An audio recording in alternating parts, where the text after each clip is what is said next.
So far sih anak-anak Gen Z itu mereka mostly lebih jujur daripada generasi gua.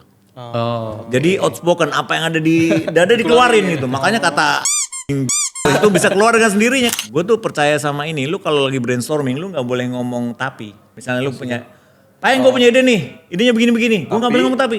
Tapi itu kan mahal. Tapi itu nggak original. Itu big no-no. Gue udah bilang melimitasi ya. melimitasi gitu loh. Karena menurut gue 10 tahun 20 tahun lagi isinya nih Gen Z semua yang akan memimpin ini, dan kita harus ikut rules mereka gitu loh.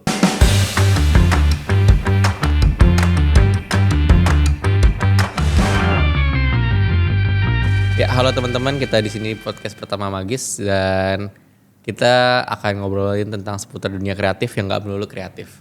Jadi untuk topik kali ini kita akan meng-highlight tentang menjadi karyawan magang di antara para pekerja milenial yang sedang merangkai sistem kerja ideal. Dan secara singkat tentang narasumber kita, kok jadi kami kaku banget nih bahasanya. Iya.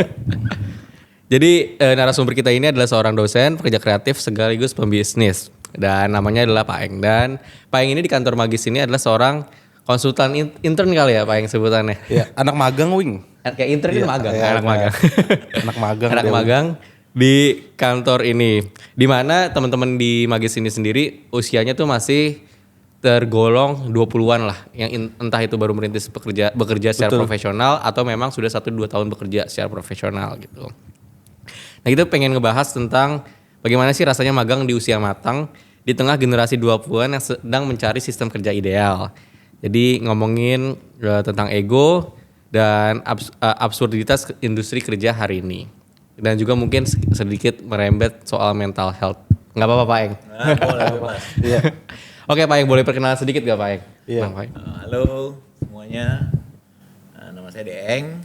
Seperti jelasin tadi sama Erwin, saya seorang kerja magang, saya juga dosen, saya juga punya bisnis, ya apa aja lah dilakuin. Pokoknya di masa tua ini caranya otak kita tetap tajam, harus tetap diasah gitu loh. Makanya saya datang ke sini untuk mengasah nih dengan pisau-pisau anak muda yang semakin tajam ini gitu. Dan runcing ini. Dan runcing ini, lidah runcing ini. Lihatin kayaknya nih. Pak Eng boleh sedikit dideketin?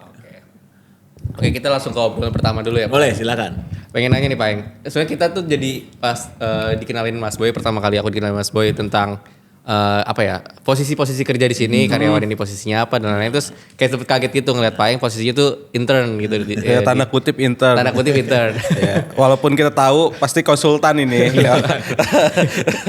Terus kita jadi inget film The Intern kalau Pak Eng. Iya betul. Di mana? De Niro itu bukan? Iya, De Niro benar. Robert De Niro, di mana dia maksudnya intern di kantor yang emang notabene anak-anak muda semua gitu. Nah, sebenarnya dia pengen tanya nih, apa sih yang kurang dari aktivitas Pak Eng gitu sehingga memutuskan untuk ikut magang di kantor agensi yang muda-muda banget gitu. Iya, oke. Menarik sih sebenarnya. Jadi waktu itu juga kan terakhir aku di industri kreatif itu adalah di Densu waktu itu kan. Terus habis itu pindah ke Gudang Garam, terus pindah sama sekali ke Tanihub. Di Tanihub itu bener-bener nggak ada sama sekali yang namanya kreatif di situ gitu, karena aku megangnya lebih social impact segala macam hal kayak gitu kan.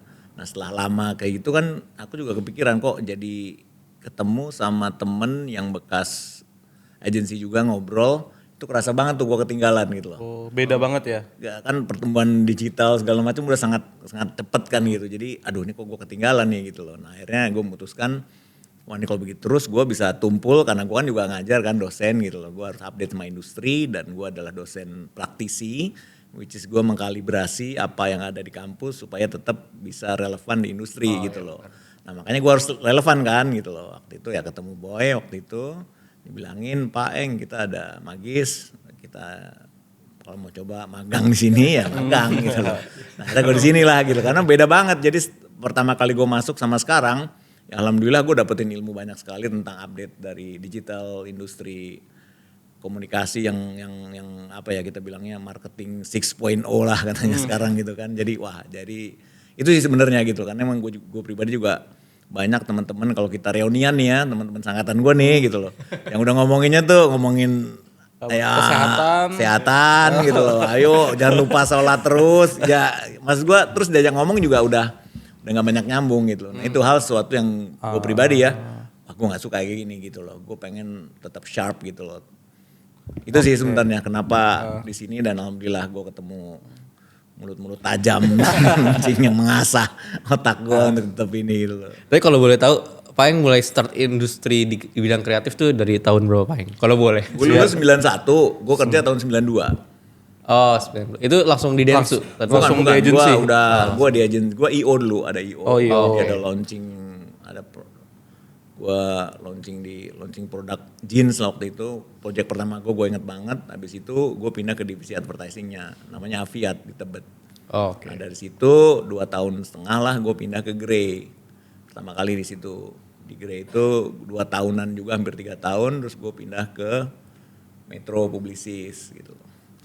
3 tahunan juga di sana, pas Krismon tuh, pas lagi kerusuhan tuh gue ngelihat semua dibakar tuh, gue ngeliat banget tuh di atas kantor gedung itu gitu loh. Habis dari situ gue pindah ke BBDO. Nah, BBDO gue lumayan lama, 7 tahun. Nah dari BBDO gue pindah ke local agency karena gue juga pengen tahu lokal itu waktu itu ada yang namanya JCNK, kalau pernah dengar, agensi lokal yang lumayan ini. Di situ cuma 2 tahun aja. Nah ditelepon sama temen gue yang dulu jadi punter copywriter gue di Grey, Mas Janu yang sekarang ketua P3I itu loh. Bantuin gue ada Dentsu baru namanya Dentsu Strat gitu loh. Dulu Dentsu kan ada Dentsu Indonesia, dibagi lagi jadi Dentsu Strat karena ada conflicting brand.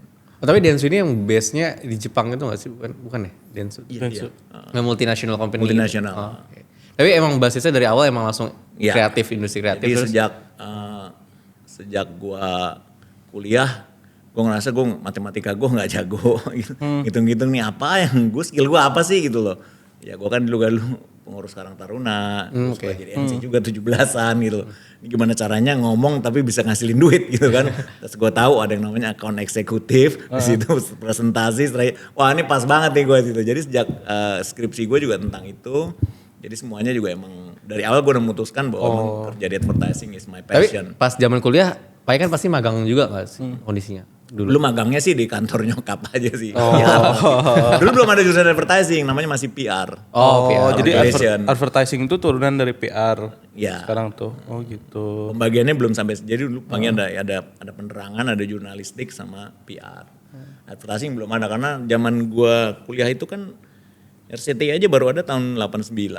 Gue lulus 91. Jadi TV itu masih belum banyak gitu loh. Jadi advertising belum segila banget gitu loh. Tapi by radio gitu-gitu, Pak Dia udah ada. Nah, Pak kan ngerasain banget tuh transisi analog ke digital. Digital betul. Ya. Jomplangan lompatannya itu menurut Paeng jauh banget apa sebenarnya? Karena Paeng itu fasenya ngerasain semua pelan-pelan gitu, ada shock gitu nggak Paeng sebenarnya ke transisi itu? Sebenarnya nggak sampai shock sih, karena memang perubahan itu gue alami pada saat gue juga masih di agensi gitu kan. Sehingga jadi gradually dirasakan sebagai sesuatu yang nggak sadar gitu bahwa udah berubah gitu loh. Justru perubahan ini malah sekarang ini nih yang gila-gilaan sejak ada AI gitu loh. Jadi dulu zaman masih analog itu kita kalau mungkin teman-teman tahu AIDA ya. Konsep AIDA. Attention, interest, desire, action gitu loh. Jadi dulu untuk sebuah campaign itu proses AIDA bisa berjalan dengan linear. Jadi untuk awareness kita pasang TV, pasang billboard. Setelah orang aware gimana interest, kita bikin PR supaya orang tertarik, ada testimoni gitu loh. Akhirnya kita bikin promo untuk action gitu loh. Nah itu bisa takes paling cepet 2 minggu sampai sebulan. Oh gitu. jadi ada urutan yang Ada harus urutannya, dilewatin. awareness dulu, ada produk baru misalnya, minuman namanya Dede, minuman Dede. Terus kenapa harus beli Dede? Ternyata ada testimoni bahwa Dede ini interestnya, AIDA-nya kan. Sampai desire, pengen beli, akhirnya pas ke Alfamart misalnya, Dede lagi promo selama Hari Ibu, gitu. Akhirnya beli gitu kan. Prosesnya kan begitu kan AIDA kira-kira gitu. Nah yang hebatnya sekarang, it only takes 5 minutes. Untuk semuanya ya? Untuk semuanya. Jadi AIDA itu hanya takes 5 minutes dulu. Di TikTok itu gue pernah beli tas itu aja. Yakin tas lu muat semuanya, terus kecil ini. Oke, hooknya kan situ gue liat oke. Terus ini ada tas yang isinya kecil, bisa untuk laptop segala macam, diceritain semuanya tentang produknya gitu. Kalau lu beli sekarang akan dapat diskon 20%. klik keranjang kuning, gue klik keranjang kuning. Itu AIDA itu bisa langsung bener-bener langsung gue beli gitu loh. Langsung check out, langsung bayar. Langsung ada bayar. payment bahkan di situ. Payment gitu. Cepet Dulu banget ya. AIDA itu gila, nggak bisa begitu gitu. Perubahan teknologi itulah dari analog menjadi digital, membuat proses komunikasi semakin efektif dan efisien, makin murah. Oke. Lo tahu sendiri bikin TV berapa, bikin billboard berapa, bikin segala macamnya, teks segala macam. Waktunya juga lama banget. Sekarang ya kita dengan teknologi bisa dengan bikin sendiri dan itu yang luar biasa gitu loh. Oh, tapi kalau misalnya ninja ulang ke partner kerja nih Pak Eng dari masa, berarti kan Pak Eng sebenarnya udah bekerja sama orang yang di atas Pak Eng, orang yang selevel sama Pak Eng dan orang yang di bawah sama Pak Eng. Dan sekarang mungkin kondisinya adalah Pak Eng bekerja sama level orang-orang yang masih junior nih sebenarnya gitu. Nah, kayak sebenarnya seru gak sih Pak Eng kerja sama yang lebih muda atau justru Pak Eng lebih nyaman komunikasi dan lain-lainnya justru sama yang sepantaran atau yang lebih tua gitu? Gimana Pak Eng? Gue kebetulan ya, gue orang yang sangat suka sekali bertemu orang baru. Oke. Jadi waktu gue di agensi, gue selalu mencari klien-klien yang susah gitu. Ini kalau bilang, Yang susah tuh gimana Pak Eng? ya klien yang pokoknya suka marah-marah, yang jadi gak ada yang mau gitu loh. Dulu ada beberapa klien yang minuman gitu loh, ini gak ada yang mau pegang gitu loh, gue yang pegang gitu loh. Terus ada telco waktu itu juga, aduh sampai kalau udah marah-marah tuh, marah-marahin tuh yang kurang ajar kliennya. Justru gue pengen tahu gitu loh. Karena gue percaya apa ya, don't listen to the sound, listen to the heart gitu. Oke. Kalau ada orang marah-marah, lo harus dengerin hatinya, itu pasti ada sesuatu gitu. Jadi waktu itu salah satu klien gue, mie instan gitu loh. Itu terkenal gak ada yang berani pegang, gue pegang. Tiap hari ada aja yang dimarahin. Mungkin setelah gue tahu ternyata ya dia lagi hamil, mau ngelahirin gitu loh. Ada segala macam. Pas dia ngelahirin, Udah. itu gue datang ke rumahnya, waktu itu belum ada Google, gue nyari rumahnya di BSD itu sampai tengah malam, gue tanya sampai supir kantor tuh bilang, Mas telepon aja kali ya biar cepet ini, gue enggak gue mau ini. Begitu gue datang surprise dia kaget gitu loh. Ternyata dia cuma butuh diperhatiin doang. Habis itu baiknya minta ampun gitu loh. Nah itu gue percaya. Makanya tadi kalau di challenge seperti apa, gue pernah orang di atas gue, angkatan gue di bawah gue pengen tahu dia yang di bawah seperti apa gitu. Oke. Soalnya kalau misalnya kita nih yang masih muda umurnya, kadang pitching idea kreatif lah gitu. Ini idenya nggak diterima nih, mereka tolak ukur boomer gitu dan lain-lain sebagainya. Nah berarti kan kalau Paeng nggak melabeli itulah ibaratnya. Nggak melimitasi itu Iya, juga ya. Implementasi itu. Gue percaya dengan apapun campaign itu kan nih sebuah rules yang dari dulu sampai sekarang gue yakin masih berlaku adalah putting the right message to the right people at the right time with the right medium gitu. Jadi itu selama itunya pas, kapanpun oleh siapapun itu pasti akan jalan. Pesan yang tepat kepada orang yang tepat di waktu yang tepat dengan medium yang tepat. Tinggal mediumnya aja, dulu mediumnya TV, sekarang mediumnya TikTok. Orangnya dulu Gen X, sekarang Gen Z gitu loh. Selama itunya relevan, seamless proses itu campaign akan terus berjalan. Gue selalu percaya itu gitu. Nah makanya karena sekarang zamannya Gen Z, sekarang zamannya digital, supaya putting the right message to the right people-nya itu bisa sampai, ya gue harus tahu the right message-nya apa, the right mediumnya sekarang apa yang lagi dipakai, sama the right people-nya gitu. Itu Gen Z. Kalau gue nggak ngerti mereka, gue nggak bisa berkomunikasi sama mereka. Itu sih yang selalu mengini gue, kalau gue harus selalu tahu yang terupdate gitu. Sehingga gue nggak ada masalah ketemu siapapun. Klien yang paling bitchy, yang paling ini sampai yang paling baik. Gue pernah sampai, gue tuh pernah disuruh keluar lagi presentasi karena bos gue bilang, lu suruh keluar, kliennya nggak suka sama lu. Tempat meeting sampai kayak gitu gue ngerasain gitu. Gue pernah didatengin pengacara karena ada talent yang tiba-tiba dia dipakai untuk billboard, merasa nggak diizinin, datang gue bawa pengacara ke kantor, nyari gue sama polisi. Ini salah gue apa gitu kayak gitu. Gue pernah dipotong gaji gue gara-gara iklan di Kompas salah. Kliennya nggak mau bayar. Kita dipotong gaji rame-rame itu 3 bulan. Gaji semua tim ini gitu loh. I've been through hell gitu loh. Gitu. Nah menurut gue ngeliat itu sebagai sesuatu yang aduh kok gimana. Tapi akhirnya gue belajar justru dengan itu gue akhirnya jadi tahu gitu loh. You never know if never try kan gitu. Jadi makanya gue suka kalau ketemu sama berbagai. Gue juga suka kalau ikut tim research. Ngapain sih ikut gitu loh. Gue bisa bikin discussion guide. Gue bisa bikin kuesioner. Karena waktu itu pengen belajar gitu loh. Ini sesuatu yang mungkin yang lain gak terlalu banyak ini gue malah mau gitu. Karena dengan itu gue bisa tahu semuanya gitu. Ya apalagi generasi, maksudnya aku deh refleksi kalau tadi ya ditegur sekali itu di jiper gitu. Dari jiper atau emang udah langsung bikin tembok besar, gak mau dengerin ini. Ide gue paling relevan, paling muda, paling youth dan lain-lain sebagainya. Cuman kan kalau Pai kan emang ya listen dulu lah prosesnya gimana. dan transfusinya nanti gimana gitu kan harus sebenarnya kan yang bener gitu ya. Cuma kayak standar TikTok dan lain-lain sebagainya ini serba instan kayak harus begini ya begini nih. Tolak ukur ke yang lainnya jadi nggak kelihatan nih gitu Pak. Bener. Karena gue gue juga banyak belajar bahwa kalau you listen more itu pada saat lu diem. Karena kalau lu ngomong terus, ya kan Tuhan ciptain telinga dua mulut satu kan supaya kita lebih banyak mendengar daripada ngomong. Jadi kalau lu banyak ngomong lu pasti nggak dengerin, tapi kalau lu diem lu dengerin gitu loh. Jadi dengerin gitu loh. Kayak gue pernah cerita nggak sih cerita ini Nelson Mandela itu. Yang mana tuh? Nelson Mandela itu punya rules bahwa dia itu nomor satu, dia selalu meeting di meja yang bundar. Dia nggak mau meeting di meja yang kotak. Kenapa alasan itu Pak? Karena kalau di meja yang kotak, yang paling ujung pasti bosnya, yang lainnya anak buah. Okay. Kalau udah begitu, kalau udah diskusi, itu pasti udah beda. Bos gua gitu loh.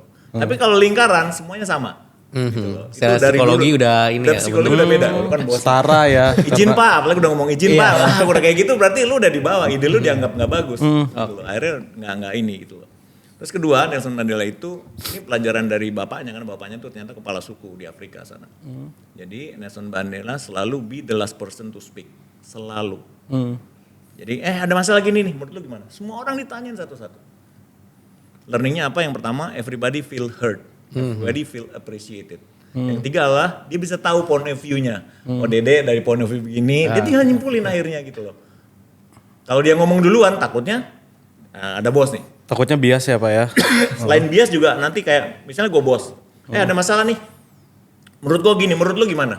Kalau menurut gue begini, lu pasti, waduh kalau gue nggak setuju, Iya benar. bos gue. Iya. Dia nggak gitu, selalu yang terakhir. Itulah kenapa Nelson Mandela is one of the greatest leader in the world. Karena punya dua itu tadi, selalu meeting lingkaran bundar dan selalu be the last person to speak. Oke. It's my idol. Nah untuk momentumnya misalnya di agensi Magis sendiri gitu. Pak kan berdiskusi sama anak-anak yang juga tolak ukurnya yang masih baru nyemplung lah ya tadi. Anak-anak baru ini ya. Iya.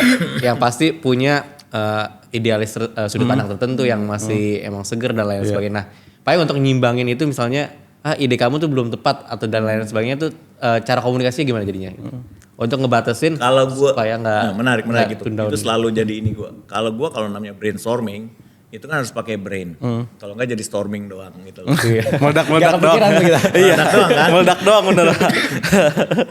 Brainnya itu apa? Jadi brain itu adalah brief. Jadi bagi gua berdiskusi sama siapapun, orang maunya gaya apapun terserah, tapi kita harus sepakat briefnya misalnya target marketnya A. Ininya begini. Jadi nanti ide apapun tinggal dikurasi ke briefnya. Kalau nggak sesuai ya lo harus ngalah gitu. Ya kan karena ini tidak sesuai ininya, objektifnya udah salah beda gitu loh. Target marketnya salah gitu loh. Terus ya semuanya lah gitu. Kalau emang ternyata nggak ini, jadi penting sekali sebenarnya pada saat brainstorming gue selalu ini briefnya apa. Kita sepakati dulu nih perjanjian kita nih seperti ini. Jadi semua ide gila silahkan dikeluarkan, nanti tinggal dikurasi lewat brief yang kita sama-sama sudah setujuin. Gue selalu itu gitu loh, karena udah kalau bicara kreativitas itu kan subjektif ya. Bener. Zaman gue juga kayak gitu sama, itu nggak akan berubah sama mau Gen Z, Gen X segala macem. Kalau udah namanya kreativitas, sudut pandangnya sendiri-sendiri. Nah itu yang bahaya kan akhirnya.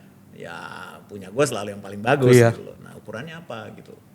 Tapi Pak yang pernah, maksudnya dulu ya, maksudnya ketika pertama kali kerja dan lain-lain, pernah di posisi yang emang batu juga gitu dalam hal ngusulin ide dan lain-lain enggak? Wah gue paling batu gue. Oke. Sampai orang kreatif gue sampai Mas Deng maunya apa deh gitu, gitu. Karena gue udah bilang kita sepakat ininya gitu. Apa Bible-nya tadi aturannya jelas. Kalau lu nggak sampai ke situ ya gue nggak bisa terima gitu loh. Oh berarti emang paling misalnya seandainya batu juga pun landasannya udah clear. Ada. Gue nggak mau sabar. Berdasarkan persetujuan di awal bareng-bareng kan. Atau kalau yang kedua adalah gue yang paling tahu klien gue kan account director. Paling dekat. Jadi gue tahu maunya klien apa gitu loh. Jadi klien gue suka bola, tiba-tiba lu ngasih senam gitu idenya. Ini bakalan tolak besar nih. Karena kliennya seperti itu. Nah, jadi gue sering banget juga ngomong ke kreatif. Don't just understand the brief, the product, tapi understand the corporate culture-nya dan kemudian the person-nya gitu loh. Kita kan pengen menangin brand ini dulu, nanti serah dia mau ngapain serah, tapi yang penting menang dulu gitu loh. Gue selalu kayak gitu tuh. Nah itu orang kreatif gak terima biasanya. Iya benar. Orang kreatif benar betul gitu loh. Setuju Pak. Gak bisa ini gue 2 hari gak tidur. Betul Pak. Gak bisa, gue pernah sampai fight ke CEO gue waktu itu ribut gitu loh. Minuman lah, teh gitu. kliennya tuh kalau di brief dikasih 3 storyboard, besoknya revisinya digabungin sama dia nih. Kita ini ngambil dari sini, kurang kreatif marahnya minta ampun. Ya betul Pak. Itu terjadi Pak baru-baru ini. Baru-baru ini sekarang itu terjadi. Iya, Iya, betul. dulu masih terjadi kan. Ini gitu. baru terjadi kemarin. Cuman gue bilang gitu loh bahwa brand ini brand besar. Jadi kalau kita kredensial itu bagus sekali buat agensi kita dikenal. Oh lu pegang brand ini tuh gede ya gitu loh. Jadi gue pikir udahlah lu telan aja gitu. Toh ini juga udah nggak salah juga gitu loh. Tapi kan kita butuh brand ini untuk lebih ke sana. Jadi gue sering juga ngasih tahu ke tim kreatif, lo kalau ini nggak cuma untuk kreativitas, tapi kita juga untuk menangin klien, menangin brandnya, juga menangin produknya gitu loh. Oke, tapi di luar industri pekerjaan ya Pak, kan Pak Eng ngajar juga. Nah sikap Pak Eng ke murid-murid Pak Eng juga apakah dengan gaya pengajaran yang seperti itu gitu? Oke, jadi sebenarnya yang menarik itu di kelas gue itu ada 2, ada kelas karyawan sama yang non karyawan.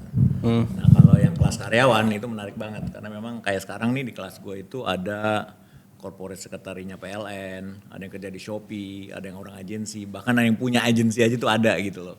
Jadi kan lu bisa bayangin gitu loh. Kalau dikasih tugas itu atau diskusi itu bener-bener sampai dalam banget gitu, menarik gitu. Atau yang satu lagi kelas reguler yang mahasiswa yang bener-bener lulusan SMA yang ya tahu sendiri lah mereka kan masih ini gitu loh. Nah gue selalu bilang bahwa gue ini dosen praktisi gitu loh. Dan gue ngasih sebuah apa ya, gue cerita sama mereka gini, orang kuliah itu ada 2. Yang satu cari ilmu, satu lagi cari nilai. Kalau lu cuma mau cari nilai, lu gak usah masuk kelas gue, absen gue absenin, lu dapat B, gak perlu datang. Gue sini mau sharing ilmu. Gue sampai kayak gitu. Karena gue, ya kan ilmu, ini ilmu praktisi gitu loh, lu sebenarnya lu butuh banget gitu loh. Alhamdulillah gara-gara itu malah semua jadi pada masuk gitu, jadi serius gitu loh. Jadi itu sih yang gue ingin ke mereka gitu loh, bahwa sekarang industri komunikasi digital udah luar biasa ininya, lu ketinggalan sekali, lu akan sangat semakin ketinggalan gitu loh. Makanya lu sebaiknya yang ngelakuin tugas dan segala macam. Alhamdulillah sih, ya gue bilang ke mereka ya butuh uang lah gitu loh orang kalau gajian ya. Tapi terus terang yang kalau gue ngajar itu pay off terbesar gue adalah ketika Mas Deng, aku sekarang jadi copywriter di Sobar. Iya, Terus, Pak Deng saya jadi brand manager di ini. Terus Pak saya di Goto ada tuh masuk. Itu pay off gue yang paling besar sih gitu loh. Kelas karyawan ini tuh range umurnya seberapa sih Pak? Gue nggak pernah Beda-beda. kebayang tuh. Sampai karena mereka biasanya cuma SD 3 di mana diharuskan oleh kantornya kalau mau promosi harus S1. Jadi mereka pada kuliah gitu loh. Jadi orang-orang yang udah kerja, nah kuliahnya Sabtu juga biasa atau malam gitu loh. Nah mereka di hari weekdays mereka memang karyawan gitu. Jadi umur 40 gitu-gitu? Ada bebas, Gitu. Nggak ada batasan umur gitu. Ah menarik juga sih. Nah kalau untuk yang mahasiswa regulernya Pak Eng, untuk diskusi kayak tugas-tugas dan lain-lainnya, bentukan ada nggak sampai gondok-gondokan juga untuk yang mereka kekeh nih sama ide mereka di Lo justru yang anak muda, yang anak SMA itu malah nggak ini, malah menurut banget gitu Ya loh. udah aja gitu ya. Yang udah aja gitu karena mereka tahu emang ini industri baru gitu loh. Dan gue kan juga bilang gue sekarang kerja di sini, gue punya ini, dulu pernah ini semua. Jadi cukup meyakinkan mereka bahwa gue sumber yang terpercaya untuk dapetin ilmu-ilmu tentang iklan gitu loh. Sehingga mereka dengar gitu loh. Oh jadi emang dari mereka juga nggak ada mempertahankan ideal Argumen. Kalau brainstorming juga nanya, ini bener gak Pak Bu? Ini bener gak Pak? Kayak gitu. Malah yang seru kalau yang kelas karyawan, kalau begini kayaknya lebih seru deh gini lah. Lebih karena mereka memang bener-bener juga terlibat di praktisi ya. Mereka juga emang bekerja di industri yang sama gitu loh. Jadi core masalahnya emang diskusinya Benar. beneran gitu ya, bukan yang cuman angan-angan ada apa enggak, tapi Benar. masalah situasi beneran yang perlu dikonsultasikan gitu ya. Jadi karena kebanyakan gini, what advertising in the real world gitu loh. Itu kan gak ada bukunya. Lo kan harus ngikutin kan gitu. Nah, itu banyak dosen-dosen akademisi yang biasanya kurang update dengan itu. Nah gue datang ke situ tuh untuk mengkalibrasi itu gitu loh. Bahkan beberapa kali juga gue diminta untuk ketemu sama ketua jurusan atau dekannya. Apakah mata kuliah ini masih relevan di industri gitu. Karena banyak mata kuliah ini mata kuliah apa nih udah gak kepake gitu loh. Ini kan butuh update ya gitu loh. Ya, kayak gitu sih sebenarnya. Nah tapi dari tolak ukur saya tadi ngurasi mata kuliah gitu. Tapi dari sisi Pak Eng sebenarnya ada nggak sih kayak mata kuliah ini mungkin akan lahir lagi, maksudnya ketika industrinya ada perubahan something gitu, kayak mempertahankan suatu ide pembelajaran yang lama untuk mungkin 2-3 tahun ke depan yang mungkin bisa ditarik lagi gitu? So far sih nggak ada ya, Nggak ada. karena sayangnya, bukan sayangnya ya, ya beruntung juga sih industri iklan itu kan nggak seperti teknik sipil. Lu bikin jembatan dari 100 tahun yang lalu, kemiringannya segala macam harus tetap segitu gitu loh. Ilmu pasti kan gitu, 2 tambah 2 pasti 2 gitu loh. Pasti 4 gitu loh. Dimanapun, kapanpun gitu loh. Tapi kalau ilmu komunikasi nggak kayak gitu kan. Berubah Misal- terus. Misal sekarang bilang campaign yang paling bagus iklan testimonial. Di mana, kapan gitu. Oh, oke. Mungkin bulan depan udah nggak relevan lagi gitu. Nah, perkembangan itulah yang harus selalu berubah gitu loh. Sehingga setiap mata kuliah itu selalu ya obsolete gitu loh. Udah jadi tua gitu loh. Ini udah nggak bisa gitu loh. Ya, dulu ada mata kuliah IMC, Integrated Marketing Communication. Sekarang udah nggak bisa lagi gue bilang. Sekarang itu udah harus spesialisasi lagi gitu. Ada performance marketing, ada social media spesialis, ada strategic planning. Jadi udah semakin tersegmentasi gitu. Nah, kayak gitu udah butuh spesialisasi sendiri gitu loh. Nah, itu yang mungkin harus di ini ya. Berarti di kuliah pun harus selalu adaptasi yang ada di industri berarti ya. Benar. Itu cepet banget nggak sih Pang? Jadi Cepet banget makanya itu yang jadi problem kan, tuh.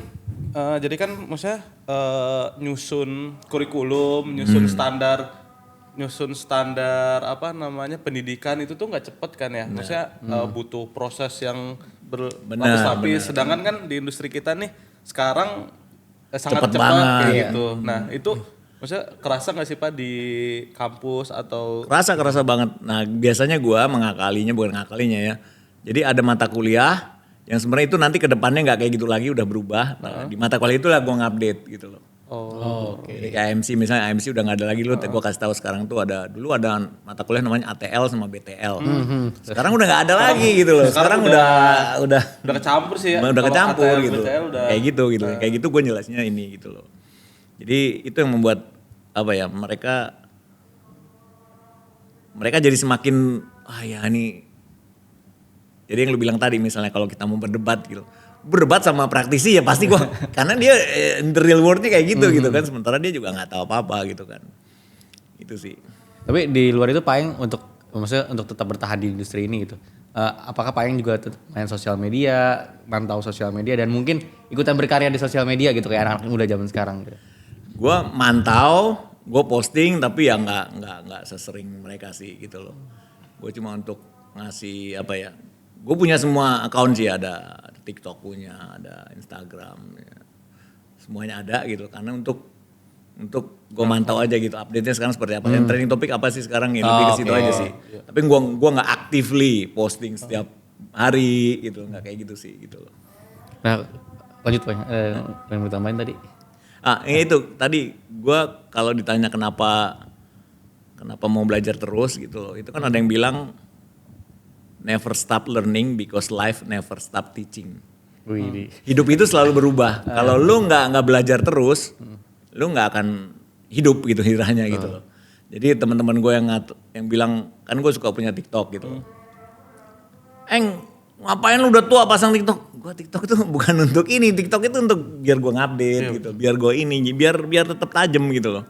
Karena gue nggak mau udah tua tuh jadi demensia gitu, Iya, Alzheimer. Karena udah diem ini mulu, gue bilang, gue nggak setuju sama kalau temen gue bilang gini ya, yang udah tua lah kita sholat aja lah gitu. Hidup tuh harus sederhana dan santai. Gue bilang nggak bisa, hidup itu nggak boleh sederhana. Hidup itu harus kuat, hidup harus maju, hidup itu harus berjuang gitu loh. Yang sederhana itu sikapnya gitu loh. Oke. Jadi jangan urus ngomong ngapain pasrah, ya enggak, kita harus fight menurut gua gitu loh. Berarti konsep pensiun dini tuh nggak ngaruh di. Youth has no age. Sebenarnya kalau anak-anak muda sekarang mungkin kayak kita juga, aku juga sendiri ya kayak pengen ada fasenya berhenti untuk bekerja gitu. Cuman tetap ada uang, tetap ada apa dan lain sebagainya gitu.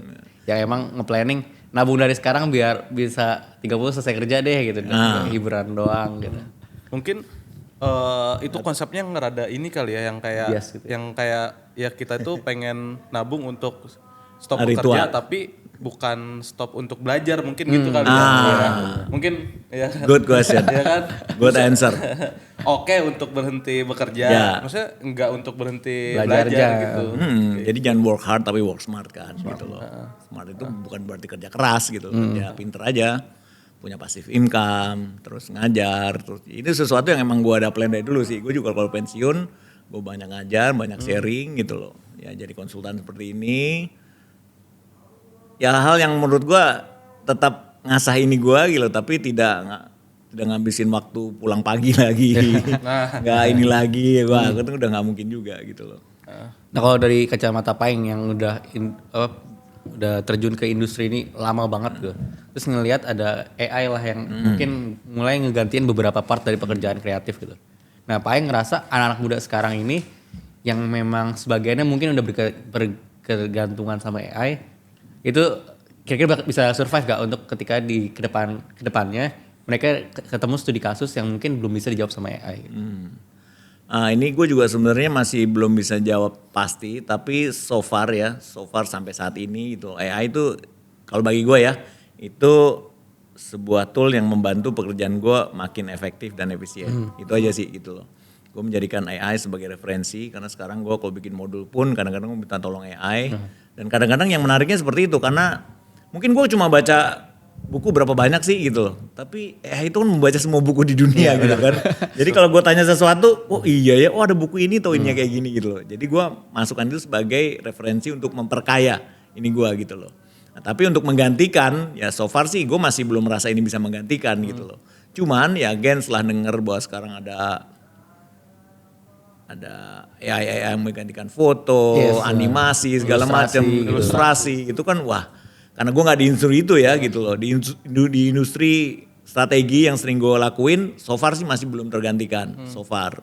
Tapi kalau yang di industri kreatif seperti itu, kemungkinannya bisa jadi. Tapi gue juga nggak tahu sedetail apa sih gitu loh. Cuma kedepannya kayaknya ya kan semakin pinter ya belajar ya gitu. Makin lama makin tajam. Sekarang kita bisa lihat nih, ini AI nih gitu loh. Dulu pertama kali gue lihat, wah AI banget nih. Sekarang lama-lama udah seamless AI bukan nih gitu. Makin seamless dan makin gila kan gitu. Nah kalau itu terjadi sih, wah bisa jadi sih. Karena yang ini sih Pak, mungkin pekerjaan-pekerjaan teknis itu udah mulai apa namanya bisa digantikan sih secara full gitu yang teknis. Mungkin kitanya yang harus upgrade sih mungkin Pak ya kalau nggak mau. Sebenarnya mungkin kekhawatiran lain adalah kita kan kadang minta minta sudut pandang orang lain ya secara langsung dan lain-lain. Coba ketika ada AI, bahkan aku sendiri menghindari diskusi tapi konsultasinya sampai AI gitu. Nah, itu untuk dia kan. banyak masalah atau apapun itu di luar pekerjaan atau hubungan dan lain-lain itu pasti konsultasi ke AI. Karena mungkin dia nggak ngejudge mental gitu. Karena jawabannya tuh pasti halus, muji-muji dan lain sebagainya gitu. kita katanya juga nggak bales dia kan. Balasan chat lu panjang gitu. Gua kira chat sama orang pas gua chat GPT. Curhat sama chat GPT ya kan ada orang di sini emang. Tapi sih gua terakhir ngejudge gue gitu. lihat ada di mana ya, gue lihat di Instagram tuh bahwa ternyata is proven bahwa ChatGPT itu adalah psikolog yang lebih baik daripada orang. Setuju. Ternyata ya itu bener ada proven karena itu tadi dia nggak ngejudge, dia nggak nyalahin, nggak nginiin dan nggak ngomong kasar juga meskipun kita mau marah. Itu kan kalau orang di ketemu psikolog kan yang kayak gitu harusnya orangnya kan. Iya, Coba curhat sama lu, kan lu bego sih gitu kan, digituin kan. blok lu gitu. Nah, goblok lu gitu kan. Gitu aja lah. Tapi ada perubahan behavior nggak menurut Pak Eng ketika industrinya emang sudah beriringan nih industri kita sama AI, terus ketika berdiskusi sama anak-anak milenial gitu-gitu ada behavior yang menurut Pak Eng kayaknya berlebihan nih behaviornya untuk semacam diskusi ini, entah itu dari cara dia mengolah kata-katanya atau mencerna brief gitu dan lain.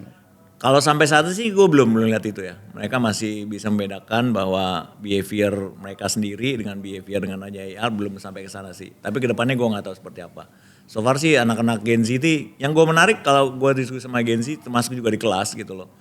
Mereka mostly lebih jujur daripada generasi gue. Jadi outspoken apa yang ada di dada dikeluarin gitu. Makanya kata anjing, bego itu bisa keluar dengan sendirinya. Kalau gue anjing nanti dia marah nggak ya gitu. Misalnya konteks bercanda, tetap kita mikir itu dulu gitu loh. Kita lebih pakai gitu, nggak enak ngormatin orang gitu loh. We don't, ya mereka tuh don't talk shit behind their back gitu loh. Shit diomongin gitu loh. Nah itu menurut gua sesuatu yang menarik gitu loh. Itu sesuatu yang menurut gua membuat akhirnya kenapa kita jadi lebih kompak. Karena lu nggak ada yang di hide gitu loh. Semua lu keluarin, lu nggak suka sama gua, lu nggak suka sama ya udah. Tapi gua tahu lu nggak suka sama gua. Tapi kalau zaman gua generasi gua gak suka sama lu, gua diem, oh ya bagus Win. Padahal gua benci banget sama lu gitu. Tahu-tahu backstabber atau yang kayak gitu loh gitu. Sebenarnya kan di beberapa part juga mungkin eranya bukan sekarang ya, beberapa tahun lalu kayak ada beberapa akun Instagram yang isinya keluhan-keluhan karyawan yang mau di-compile jadi satu Instagram gitu ya. Ya mungkin sekarang kondisinya anak-anak yang bekerja tuh lebih banyak anak Gen Z yang lebih Benar. frontal lah gitu ya. Even waktu gue di gudang garam aja pun gitu, bos gue, Mas Deng itu siapa anak baru katanya. Oh si ini bu gini, oh nggak sopan ya, lewat depan saya kok diem aja. Masa mereka nggak biasa nyapa orang, ngerti nggak lo? Pagi bu, gudang garam kayak gitu kan. Iya. Ininya jadi ngerti kalau maksudnya. Mereka kalau emang nggak ini ya nggak ngomong, bukan berarti gue nggak hormat sama lu gitu loh. Nah hal kayak gitu nggak bisa diterima oleh Gen Z gitu loh.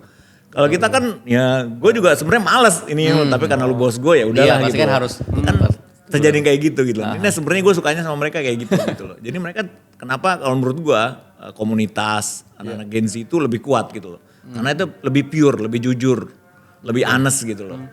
Mereka lebih punya integritas gitu loh. Menurut gue ya, gue ngerasain gitu loh. Untuk hubungannya sama itu kan di apa namanya komunitas dan lain-lain. Tapi untuk hubungannya di kantor kita nih Pak Eng. Kita balik lagi kan ya di kantor kita kan mayoritas Gen Z kita kan ya? memang Gen Z kan ya, mayoritas Gen Z walaupun gue Gen Z tapi mepet ke milenial tapi tetap Gen Z hitungannya kan kita tetap Gen Z kan. Terus rata-rata sekarang memang kayak 90% kali ya. Gen Z. 90% Iya. Gen Z kan ya Pak. Untuk di kantor tuh efeknya apa sih Pak Eng? Maksudnya minusnya apa, maksudnya baiknya apa, itu gimana sih Pak Eng? Kalau menurut gue banyak banget plusnya. Oh justru banyak plus ya? Masa banyak plusnya gitu loh. Karena semua orang spoken, semua orang ngomong gitu. Nah ini yang paling penting gitu loh. Jadi kalau ya dulu zaman gue tuh kalau udah eksekutif kreatif director, apalagi sekelas perusahaan internasional ngomong, bule lagi, wah itu udah kayak Tuhan. Oh. Ngerti nggak? Kalau di sini kan kalau nggak suka ngomong suka, kenapa harus begini? Ngerti nggak? Jadi akhirnya diskusi itu jadi makin tajam gitu loh. Karena bisa jadi justru gue tuh percaya sama ini, lu kalau lagi brainstorming lu nggak boleh ngomong tapi. Gimana tuh? Misalnya lu punya, Pak gue punya ide nih, idenya begini-begini, gue nggak boleh ngomong tapi itu kan mahal, Oke. tapi itu nggak original, tapi itu udah dipakai sama yang ini, tapi itu big no-no. Gue udah bilang limitasi ya. melimitasi gitu loh. Karena lu bilang ini gini. Tapi ide Paeng, tapi coba ketiga kali lu nggak mau punya ide lagi loh. Ya gue ditapiin mulu gitu loh. Itu yang gue lakuin ke Erwin sih. Erwin terlalu liar, gue pokoknya tapi wing. Gak ada budget lagi. Itu gimana? Bukan Ininya. tapi and. Terus, misalnya idenya nggak original. Terusin terus. Oh, biar terus. Terus nanti kita bisain terus. Ayo, yang lain ngebantuin. Terus. Nanti pasti ketemu. Oh, gitu. Gitu. Nah, jadi jangan diblok dengan Jangan tapi. diblok, gitu. gitu. Tapi Di-encourage terus gitu. Nah, berarti kalau lu harus nerima nggak ditapiin atau lu diterus gitu, itu biasanya makin keluar tuh. Nah, Gen Z itu keluarnya makin banyak menurut gua. Ya kalau dari brainstorming ya, makin banyak keluarnya, ide-idenya yang keluar jadi brilian sih menurut gua. Tapi emang bener sih kata-kata tapi itu bikin kita jadi ragu sama ide kita sendiri gitu. Bener. Gitu. Terus juga never pointing finger. Kalau ini semua jangan satu. Anda kemana? Beda nih. Aha. feel-nya langsung beda ya. Gesture-gesture yang ini bintang. Wah kalau bule-bule semua, yuk, wah gitu-gitu tuh, aduh. Dan zaman dulu kita kayak gitu loh. Jadi idenya, wah habis itu di belakang pada ngomongin, oh idenya kayak ini. Nah gue gak ngeliat itu sih di Gen Z, di kantor ini juga gitu loh. Ya proven lah, alhamdulillah kita menang banyak pitching. Menurut gue itu salah satunya kayak gitu. Karena semua orang bisa ngomong apa adanya. Menurut gue gimana? Dan ya gue juga alhamdulillah orang yang terbuka. Bener. Meskipun dia base-nya kreatif tapi juga membebaskan semua orang untuk ngomong gitu. Which is very good. Dan Gen Z itu merasa nyaman. Begitu mereka nyaman, kan orang kalau udah berpikir kreatif tuh kalau dia nyaman. Betul. Nyaman idenya bisa keluar semua lepas karena loose kan. Ide kreatif bisa keluar. Dan justru loyalitas datang dari encourage itu juga kan. Dia yang seperti itu gitu. Karena ya apa nyaman, diterima, didengar, diapresiasi itu setengah dari gaji. Oh. Kalau gaji lu 10 juta, sebenarnya lu gaji lu 20 juta. Kalau lu kerja di tempat yang diapresiasi. Gaji lu 20 juta, tapi lu di sana dimarahin, diapain, dinin. Sebenarnya gaji lu cuma 10 juta. Karena lu pulang ke rumah, bener-bener pengen pulang ke rumah. Betul, Itu gue ngerasain banget. Gue pernah di Gen Z yang seperti itu. Gitu. Iya, iya. Ya kan di beberapa part agency kan emang secara mental kadang-kadang di push Hanya, waktu di kayak nggak punya kehidupan lain lah selain di kantor itu kan. Cuman untungnya kan di sini- Dimanusiakan lah. Dimanusiakan bahasanya. Nah, Gen Z itu senang dimanusiakan. Karena memang juga mungkin ya Boy dan bos-bos di atas itu tahu bahwa kalau orang dimanusiakan idenya bisa keluar dengan baik. Nah itu sebenarnya sebuah culture yang bagus sih dibangun untuk kalangan Gen Z ya. Ini gue lihat ya karena gue udah setahun lebih kan di sini kan gitu. Jadi gue bisa ngeliat siapa yang baru masuk. Sekarang kalau dulu ya kalau ada AE baru atau kreatif baru, aduh paling sebulan 2 bulan baru bisa mingle rame-rame. Zaman gue ya. Sekarang lu baru Dava lah baru udah bisa dibully, dia ngebully balik. Gue kaget Dava di kampus tuh diem aja soalnya. Ya mas tanahnya begitu di sini udah kayak Nyaman, itu kan nunjukin berarti bahwa ini nyaman sebuah ya. environment yang membuat mereka nyaman. Kan Gen Z banget ya gitu loh. Iya. Si Andira juga mas gitu. Oke gitu. Ya alhamdulillah sih gitu. Nah, akhirnya ya menurut gue Gen Z benar-benar menjadi roh di Magis ini. Untuk membuat sebuah culture yang membuat everybody nyaman bekerja di tempat ini sih menurut gua. Kalau stereotype tentang Gen Z yang ada di luaran nih Pak, yang mungkin teman-teman tahu gitu, stereotipnya kayak apa namanya jelek banget lah. Iya. Pandangan Pak Eng gimana nih? Mungkin Pak Eng ngerasa setelah campur, maksudnya setelah sama kita ngobrol dan bekerja bareng mungkin banyak positifnya, tapi di luar sana kan banyak stereotype Gen Z kayak Gen Z terutama dari orang-orang milenial sama baby boomer kali ya. Kalau misalkan kayak Gen Z itu kayak apa namanya terlalu banyak nuntut. Iya, kerja nggak mau nggak capek. loyalitas, kayak gitu-gitu tuh di banyak di konten-konten tuh apa namanya perusahaan-perusahaan yang udah lama bilang kayak gitu tuh gimana Pak Eng? Kalau gue sih tetap menganggap sebenarnya itu cuma masalah ego aja, ego mereka gitu loh. Justru maksud gue kalau gue punya perusahaan baru misalnya, isinya Gen Z semua, gue yang ikut mereka. Ini dilakukan. Ya kan di sini kita itu ponakan gue juga kerja di agensi kan di FCN Group itu, dia masuk tiap hari segala macam. Dia kaget kalau Magis itu masuknya Senin Kemis. Mau dan ya gue juga nggak masalah gitu. Itu works gitu. Itu kan sesuatu yang kalau di perusahaan apalagi BUMN lu nggak masuk Senin Kamis enak banget nggak mungkin gitu. Nah hal kayak gitu nggak bisa mereka terima. Jadi maksudnya sebuah sebuah habit, sebuah rules tua yang tiba-tiba masuk anak muda yang berbeda banget. Nah, mereka nggak terima. Akhirnya jadi rejection sana gitu. Karena menurut gua 10 tahun 20 tahun lagi isinya nih Gen Z semua yang akan memimpin ini dan kita harus ikut rules mereka gitu loh. Jadi kita ngikut mereka yang paling mungkin cuma gitu. Mereka ikut kita susah gitu. Akhirnya timbullah males ya ini kan males karena harus masuk tiap hari nggak mau. Males kalau menurut gue sih kayak gitu loh. Ya karena tadi gue bilang gue suka sekali beradaptasi dengan orang ya kalau nih trennya begitu dan ke depan bakal begitu ya udah kita ikutin mereka lah gitu loh. It works anyway gitu loh. Di sini juga works, kita menang pitching banyak, klien juga happy semua, nggak ada yang pergi sampai saat ini gitu loh. Itu nunjukin bahwa kita punya service yang baik dengan masuk Senin Kamis dengan setiap hari ada yang anjing-anjing dan tai-tai gitu loh. It works gitu loh. Yang itu nggak mungkin kalau ada di perusahaan besar gitu loh. Iya benar. Corporate seperti itu kan. Jadi what's wrong with this gitu. Kalau gue begitu. Berarti Pak Eng emang gak pernah ada ngerasa ngalah gitu ya sama cara kerja Gen Z yang emang mungkin di sini dijunjung tinggi gitu. Enggak sih gue. Enggak karena yang itu paling bener, gue ngikut yang paling bener aja sih. Masa gue terima yang paling bener mana gitu loh. Karena gue kalau dibilang gue tuh punya ini, gue paling takut. Lu punya ketakutan apa coba? Apa tuh? Lu paling takut apa? Yang paling takutin? Paling takut ditinggal orang tua. Tinggal orang tua. Kalau sekarang. Sekarang. Lu apa? Berubah-ubah nih ketakutan gua. Paling takut saya kalau sendirian. Sendirian? Sendirian terus-menerus. Nah kalau gue paling takut kalau nggak sadar sudah jadi sombong. Wow. Makanya kalau gue merasa paling benar, dengerin gue paling benar itu gue takut banget. Dan gue nggak sadar gitu loh. Kalau orang udah gak suka sama gue karena sombong dan gue gak sadar kalau gue sombong. Itu gue takut banget tuh. Tapi itu Makanya gue selalu kalau di mana bukan ngalah ya, tapi maksudnya bukan mengalah untuk kalah. Mengalah itu diem itu bukan berarti kalah. Diem itu bukan berarti menyerah gitu loh. Bukan berarti semuanya gitu loh. Untuk kebaikan gitu loh. Apalagi kalau mereka emang yang lebih baik gitu loh. itu emang ada konsepsi ngalah berarti kalah kan. Cuma di satu sisi sebenarnya ya ngalah itu bukan kalah gitu.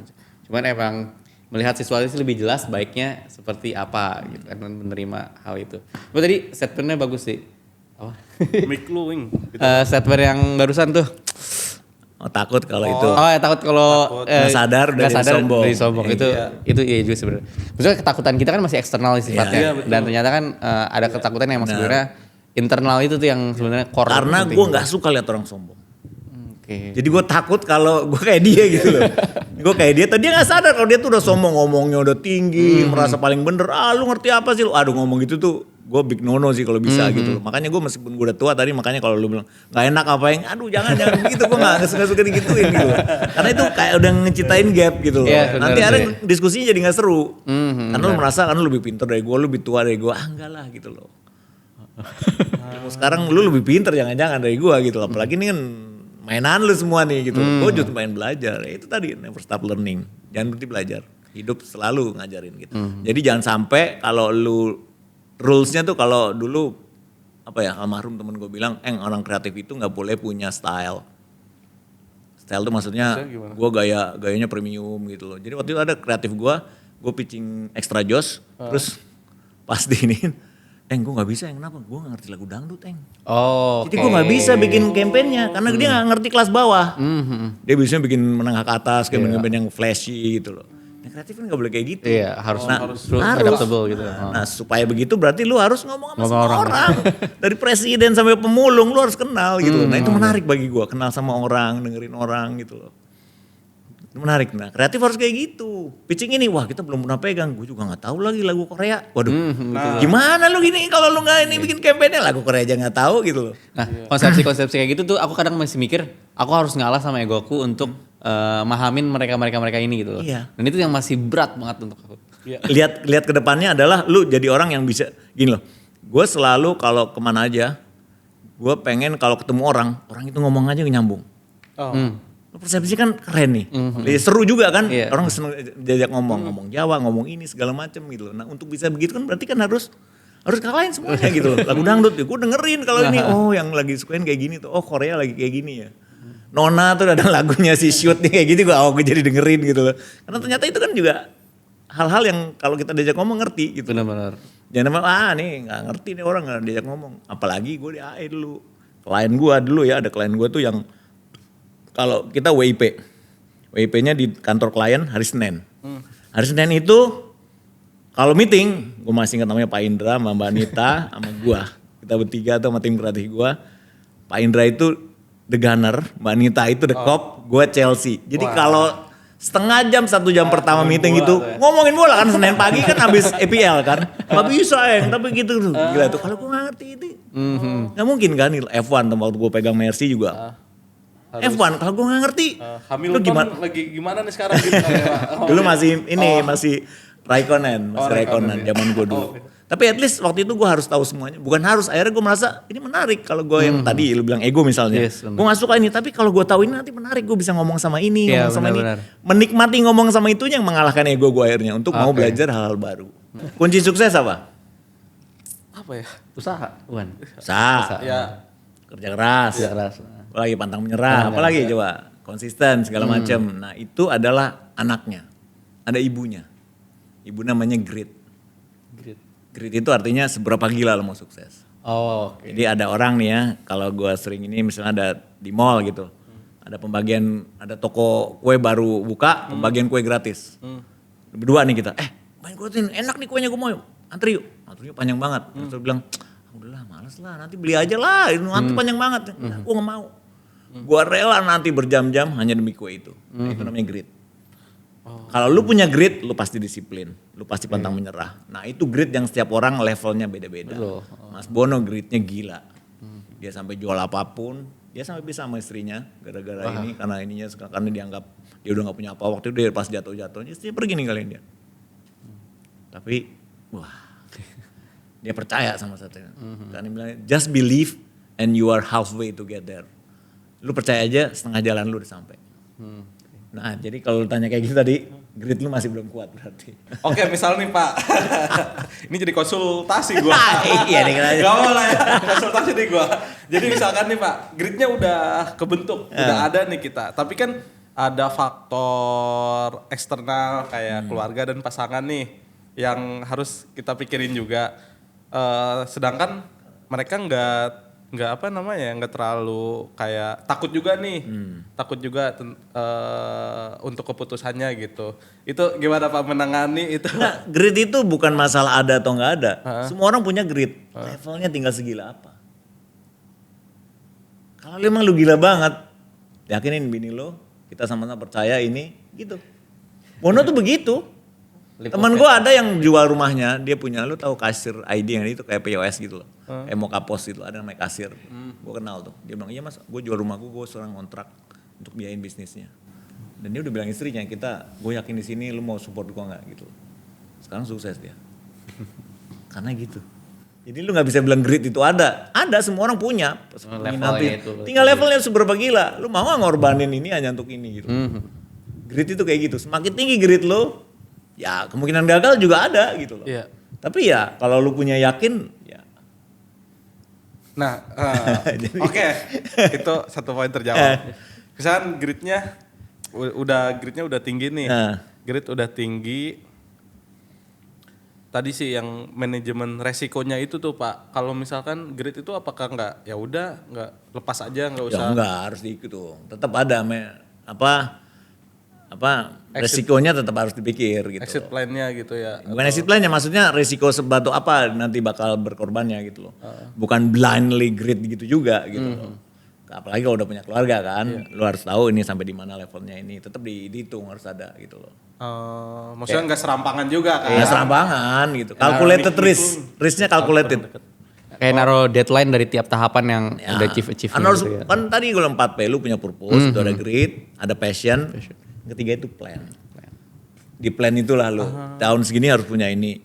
Nah untuk ngejar itu gridnya harus gila. Pokoknya tahun pertama gue udah mau modalin, tahun kedua gue harus udah mulai dapet duit. Nah itu lu gila di situ tuh. Orang-orang gila tuh di situ. Waktu gue di startup, Tani Hub itu. Itu salesnya kalau ditanya targetnya, Om Deng lu tau gak target gue minta naik berapa? Naik 500%, mana ada target sel 500%, ada yang naik persen 20%, 30%. Bodoh amat lo, pasarnya gede soalnya. Bilang gitu cuma CEO-nya. Naiknya berapa? 400%. Oke. Yang ini sampai gak percaya. Gila naik 400 ya. Itu karena di-push segitu gilanya. Karena mau beli Ferrari tadi lu gak sadar kerja lu tuh udah gila gitu loh. Dan itu akhirnya jadi habit yang luar biasa. Kenapa orang-orang kaya di dunia itu orangnya mentalnya kuat banget karena mereka ditempa oleh sesuatu yang impossible jadi possible gitu loh. 500% kagak mungkin. Ternyata dia kesana kesini. Akhirnya dengan sendirinya kan law of attraction kan. 500%. Gue gak boleh datang telat. Klien selalu diiniin. Nyari klien kemana-mana. Dia gak sadar itu membuat dia jadi semakin kuat. Jadi kalau... Lanjut dulu Pak. Ya kalau apanya... Kalau kata-kata mutiaranya. Kata mutiaranya kalau ada hujan badai. Jangan berdoa sama Allah. Ya Allah... Semoga berlalu gitu. Berlalu. Pinggirin hujan badai ini, jangan. Doanya ya Allah, kalau ada hujan badai, tolong kuatkan payung kami. Wih, mantap. Karena hujan, Catat. badai tidak akan pernah berhenti. Masalah hidup selalu ada. Selalu ada, benar. Lu gak bisa, gue mau gak ada masalah dong hidup, gak bisa. Jadi Cuma kitanya mentalnya yang semakin kuat mentalnya untuk ngadepin dikuatin. itu Sampai ya. kita gak sadar bahwa dulu gue kena begini masuk angin. Sekarang kok Biasa aja. biasa aja ya, semakin kuat kok. Nah itu doanya minta kayak gitu. Itu great man. Ayo. Ayo bisa. Gue bilang sama boy kita bisa jadi kayak FCN. Lebih besar juga bisa. Ngalahin Densu bisa. Tinggal grid kita aja mau seperti apa. Situ kuncinya. Terakhir Paeng, untuk rangkum semuanya. Sebenarnya jadi sepanjang perjalanan Paeng ini dan sampai bertahan sampai sekarang, Paeng melihat itu sebagai emang karena tadi proses adaptasi yang emang terus pengen belajar dan lain-lain sebagainya, atau emang dedikasi Paeng terhadap dunia kreatif gitu yang membuat Paeng bertahan? Ya sebenarnya yes or no sih, dua-duanya sih gitu loh. Jadi memang gue ngelihat justru setelah gue merasa the best place Kawah Chandra di mukanya menjadi orang yang kuat itu kerja di advertising. Gue ngerasa banget itu gitu karena lu ditempa oleh ya tadi dimarahin, diiniin sampai kerja pagi segala macam, physically, mentally gitu di torture kita, diiniin gitu loh. Nah itulah sebabnya kenapa akhirnya gue merasa bahwa di industri ini gitu loh, itu adalah industri yang paling kuat sekali ngebangun karakter, jadi gue bersyukur sebenarnya. Jadi dulu waktu gue memutuskan mau kuliah apa, akhirnya gue memutuskan bahwa bisa ngomong ternyata bisa dijual, akhirnya jadi AE. Ternyata gue kan paling enak kerja di tempat yang lu sukain kan. Kalau lu dapet gitu, nah ini selalu gue dapetin gitu loh. Meskipun harus pulang pagi, harus ini, tapi kalau kan ada yang I have to work sama I love to work. I have to work, kalau gue gak kerja anak bini gue gak makan. Jadi gue harus kerja. Dengan keterpaksaan Beda. ya. Tapi kalau gue cinta pekerjaan gue, apapun gue gak masalah gitu loh. Itu sih sebenarnya gitu. Tapi poin paling menarik sebenarnya tadi itu sih, untuk menerka ketakutan dari dalam diri itu sebelum eksternal gitu, bahwa takut untuk merasa sombong itu tuh menjadi penting untuk terus terus paham lah sama situasinya, bahwa di dunia ini emang nggak semuanya tentang kita gitu. Nah, Dan dari situ mungkin ketakutan-ketakutan yang lahir pun akan menjadi fuel untuk tadi menuju mimpi kita yang paling besarnya gitu, itu cita paling besar. Terima kasih Pak Eng untuk Sama-sama. udah hadir di sini. Semoga obrolannya menjadi seru dan menjadi fuel buat teman-teman kita semua yang mendengarkan. insya Allah bermanfaat. Ini harus upload ya. Dan kayak Chris, kalau Chris nggak tahu tadi upload apa enggak. Ini harus Thank you, upload. Pak Eng. Terima kasih, Thank you, Pak thank you, Eng. thank you, thank you. Terima kasih semua teman-temannya. Terima Sampai kasih. jumpa semoga berlanjut di podcast berikutnya. Bye Semoga bye. berlanjut. Dadah. Amin, bye-bye.